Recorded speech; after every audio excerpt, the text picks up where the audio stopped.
Assalamualaikum warahmatullahi wabarakatuh. Selamat pagi anak-anak. Kita bertemu lagi untuk belajar matematika. Pada pagi ini kita akan mempelajari kelanjutan materi yang kemarin masih tentang kesebangunan dan kekongruenan. Pagi ini yang kita pelajari adalah kesebangunan pada segitiga. Jadi kalau kemarin kesebangunan pada kekongruenan pada segitiga, sekarang kesebangunan pada segitiga. Masih ingat ya materi yang kemarin? Bisa dibuka lagi catatannya. Kemudian untuk materi kali ini, kalau nanti ada hal yang penting silakan ditulis. Mungkin rumusnya atau contoh soalnya silakan ditulis. Siap nih, kita mulai. Tujuan pembelajaran kita kali ini adalah setelah nanti kalian mempelajari materi, kalian diharapkan bisa menjelaskan pengertian atau konsep dua buah segitiga yang sebangun.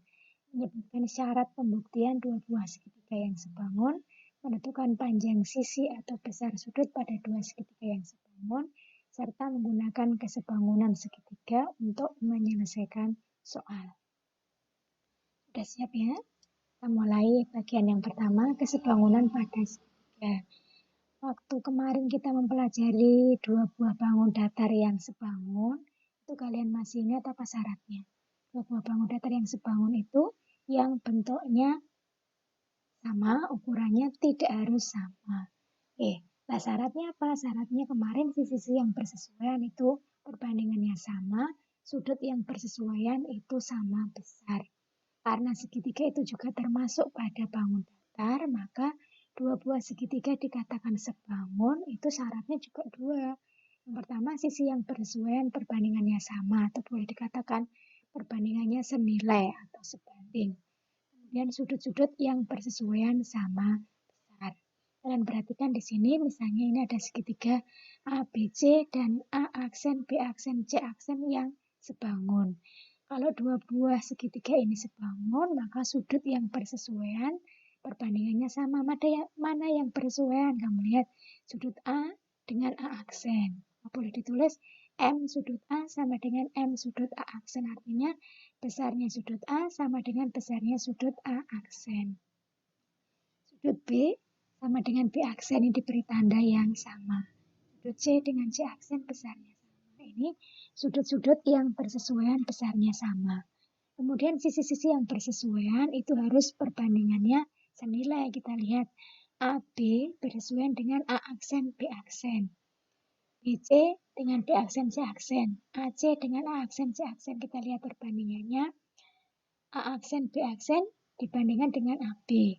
A aksen C aksen dibandingkan dengan AC. B aksen C aksen dibandingkan dengan BC. Ini kita lihat.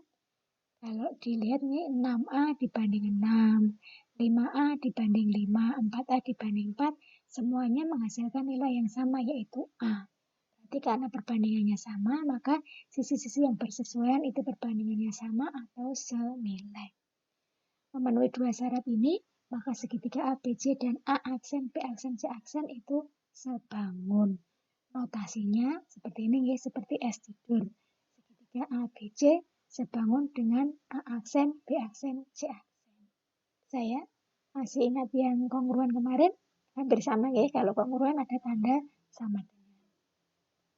Kemudian yang harus kalian ingat, ini juga urutan sudutnya itu tidak boleh terbolak-balik. Misalnya kita menyebut segitiga ABC sebangun dengan A aksen, B aksen, C aksen.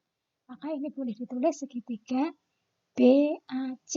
Rupanya BAC, maka di sini harus B aksen, A aksen, C aksen. Gitu ya. Jadi urutan sudutnya itu harus urut antara segitiga yang satu dengan yang lain. Tidak boleh dibolak-balik seperti ini. ABC dengan B aksen, C aksen, A aksen tidak boleh. Itu ya. Di sudut yang bersesuaian A, di sini juga A aksen itu harus urut. Itu yang harus diperhatikan. Kemudian untuk membuktikan dua buah segitiga yang sebangun, itu kita tidak perlu membuktikan dua syarat tadi, tapi kita bisa menggunakan salah satu dari syarat-syarat yang ada di sini. Yang pertama, perbandingan ketiga pasangan sisi yang bersesuaian itu sama seperti tadi buktinya ya. Jadi kalau ada ABC dengan A aksen, B aksen, C aksen. Ini misalnya perbandingannya sama, ini AZ dibanding Z, AY dibanding Z, AX dibanding X, semuanya menghasilkan perbandingan yang sama, yaitu A, maka ini sisi-sisi yang bersesuaian perbandingannya sama. Jadi kita cukup membuktikan ini saja. Atau kalau sisinya belum diketahui, yang diketahui sudut seperti ini. Kita lihat dua buah segitiga diketahui sudut yang bersesuaian sama. A dengan A aksen, B dengan B aksen, C dengan C aksen. Ternyata ketiga sudut yang bersesuaian itu sama. Maka ini boleh ditulis syarat sudut, sudut, sudut atau SD, SD, SD. Kalau yang tadi sisi, sisi, sisi atau SSS. Jadi ketiga sudut yang bersesuaian sama, itu kedua segitiga itu pasti sebangun. Atau begini, di sini ditulis dua buah sudut yang bersesuaian saja yang sama. Artinya apa? Kalau A sama dengan A aksen, B sama dengan B aksen, otomatis sudut yang ketiga itu besarnya pasti sama. Berarti yang kedua ini asalkan dua sudut yang bersesuaian sama besar, maka itu sudah dikatakan dua segitiganya sebangun.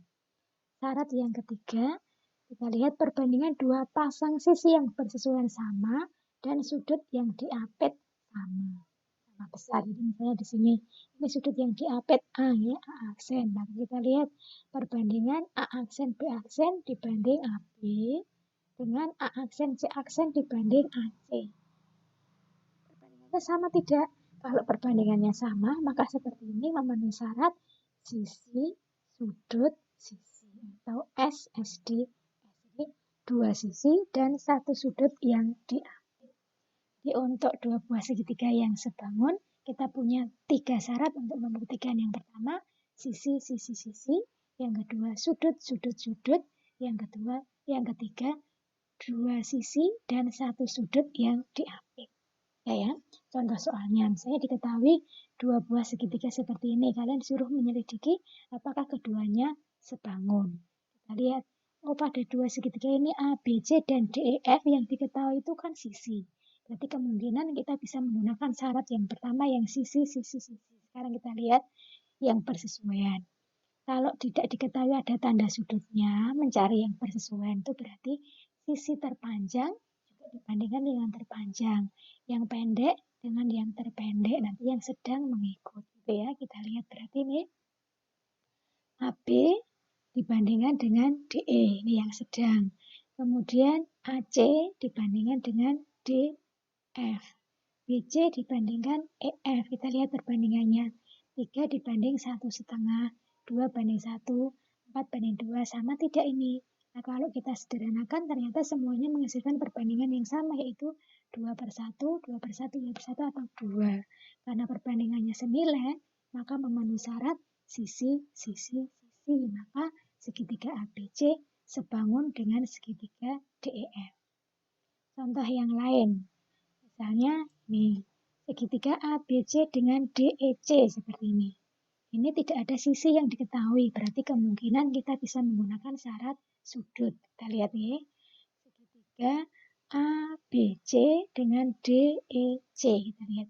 Sudut A di sini dengan sudut D itu sama besar. Kenapa sama besar? Masih ingat di kelas 7 dulu, sudut A dan D seperti ini namanya sudut sehadap. Kemudian B dengan E juga sehadap. Nah, sudut C dengan sudut C ini kan ABC punya sudut C. DEC juga punya sudut C. Berarti sudut C besarnya sama dengan sudut C. Kenapa sama? Karena berimpit. Berarti C dengan C, A dengan D, B dengan E. Ini memenuhi syarat sudut, sudut, sudut. Maka segitiga ABC sebangun dengan segitiga DEC. Contoh yang lain, yang C ini. ABC dengan DEC juga namanya sama nih. Kita lihat, ini tidak ada sisi yang diketahui. Berarti kemungkinan kita juga bisa menggunakan syarat sudut. Kita lihat mana yang sama. Kalau ini AB dengan DE itu ada tanda panahnya, berarti ini sejajar. Kalau ini sejajar, dipotong garis garis ini, melintang ini, namanya garis transversal, maka sudut B yang ada di sini dengan sudut E itu namanya sudut dalam berseberangan. Masih ingat ya? Jadi ini ABC dengan DEC, kita lihat sudut yang sama siapa? Sudut A dengan sudut D, ini diketahui siku.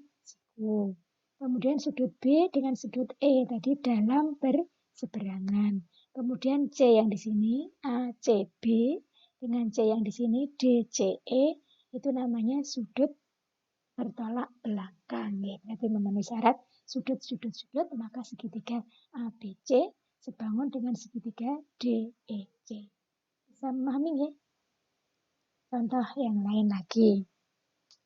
Kalau diketahui gambar seperti ini, kalian suruh membuktikan segitiga ABC dengan PQR ini sebangun atau tidak. Gitu. Lihat nih, awas gambarnya itu jangan dipakai sebagai acuan. Yang kita lihat itu ukurannya. Seperti ini, sudut A dengan P ini diketahui siku-siku. Kemudian kita mau membandingkan, berarti sisi yang pendek bandingkan sisi yang pendek, yang panjang dengan yang panjang, atau yang bersesuaian dengan yang bersesuaian. Berarti ini kalau seperti ini, AC bersesuaian dengan PQ, AB bersesuaian dengan PR. Karena ini ada yang belum diketahui, kita bisa menggunakan rumus Pitagoras. Ya. BC itu mencarinya pakai rumus Pitagoras, BC kuadrat sama dengan 4 kuadrat tambah 3 kuadrat, ketemu 5. Kemudian mencari PQ, kita gunakan rumus Pitagoras, PQ kuadrat sama dengan 20 kuadrat dikurangi 16 kuadrat. Hitung, ketemunya akar 144 berarti 12. Nah sekarang karena sisinya sudah diketahui, kita bisa membandingkan sisi yang bersesuaian. Lihat nih, sini gambarnya saya taruh di samping ya. Berarti untuk membuktikan sebangun atau tidak, AB dibandingkan dengan siapa tadi? PQ-nya 12, ini 16. Yang pendek siapa? Yang 12. Berarti AB dibandingkan dengan PQ. Kemudian AC dibandingkan dengan PR.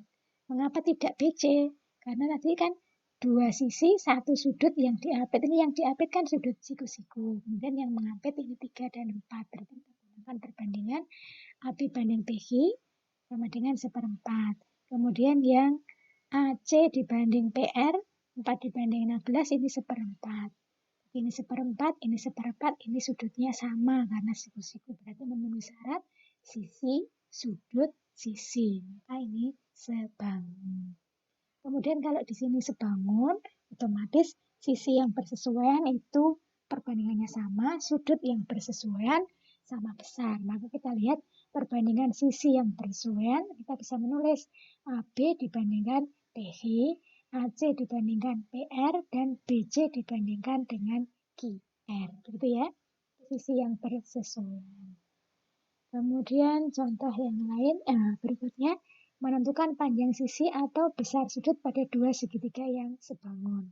Kita lihat di sini, ini ada dua segitiga yang sebangun, ABC dengan XYZ.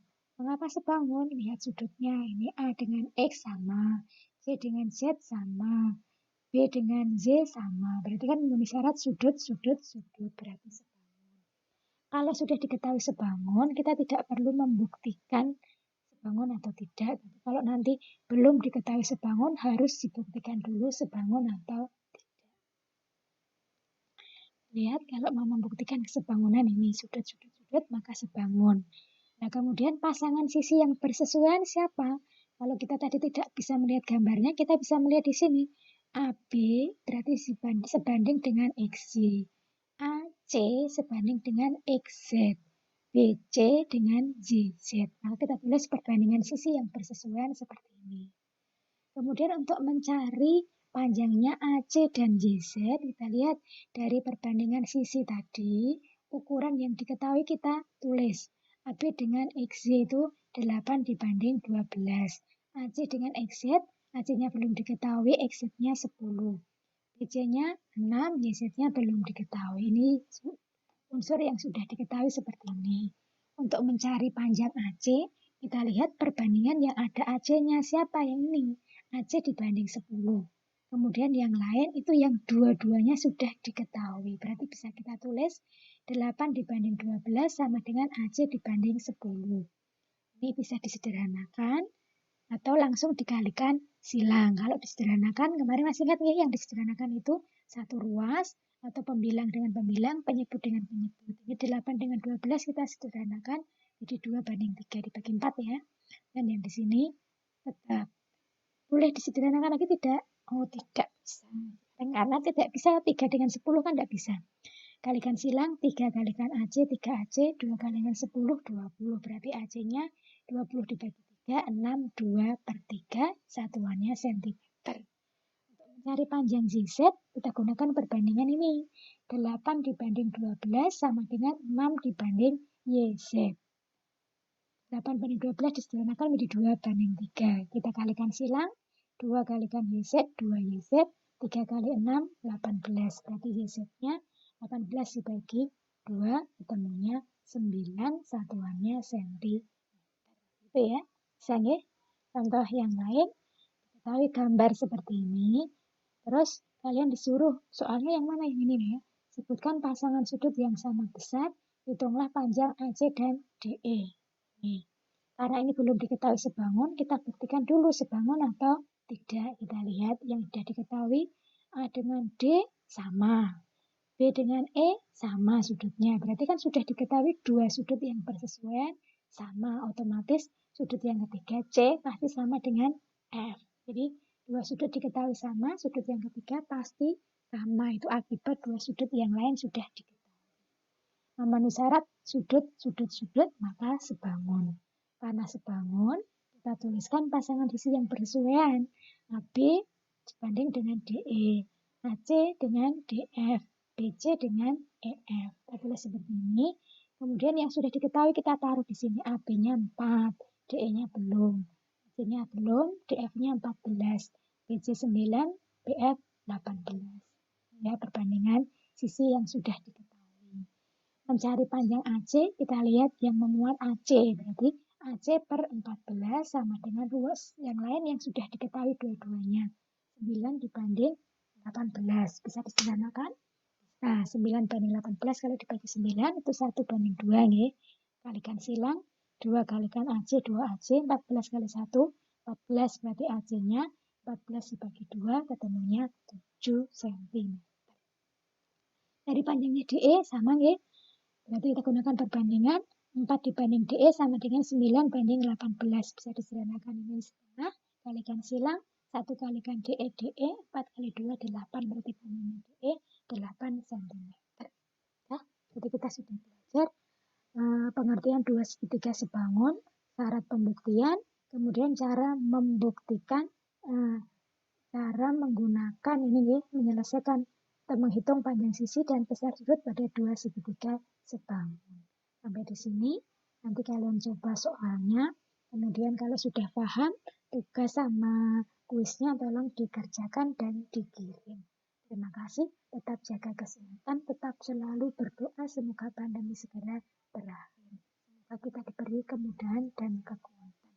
Assalamualaikum warahmatullahi wabarakatuh.